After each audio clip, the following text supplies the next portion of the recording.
G'day everyone, today I want to talk about adjustable gas regulators, why they matter and how to adjust them correctly. One of the biggest advantages of an adjustable regulator is flexibility. Every job is different and site conditions aren't always the same. Different appliances can require different operating pressures, so having an adjustable regulator means you can fine-tune the pressure to suit the manufacturer's specifications rather than relying on factory settings.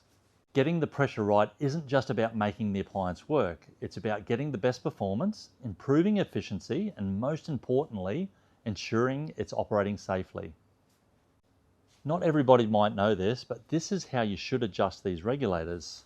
First of all, you take this cap off here, and inside is a little slot where you can get your flathead screwdriver and adjust it accordingly. Depending on the regulator, turning it clockwise or anti-clockwise will either increase or decrease the outlet pressure. The important thing to remember is that you should never just adjust it by feel or by guessing.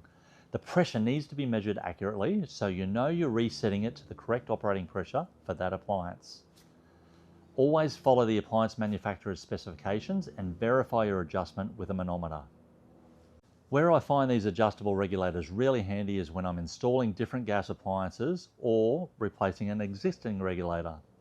Sometimes the regulator is working perfectly fine. It just needs the outlet pressure adjusted to match the appliance requirements.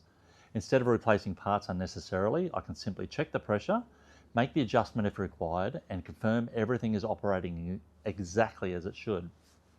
That saves time, gives the customer confidence, and ensures the installation is compliant. A few common mistakes I see are some plumbers don't realise the regulator is adjustable in the first place. Another one is making an adjustment and forgetting to retest the pressure afterwards. Probably the biggest mistake is adjusting the regulator without using a manometer and simply guessing. That's where a quality manometer really becomes your best friend and it takes all the guesswork out of the job. One thing I've seen plenty of times is installations where everyone thought the regulator was faulty, when in reality it just needed the pressure checked and adjusted accordingly. A manometer is your best friend here. It tells you exactly what's happening and gives you confidence that you're setting everything correctly. 5 minutes spent checking the pressure now can save you a return visit later. And remember, just because the appliance lights doesn't mean the pressure is right.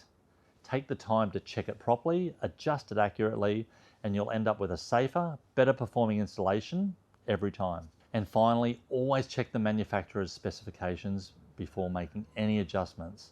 Different appliances have different pressure requirements, so don't assume they're all the same.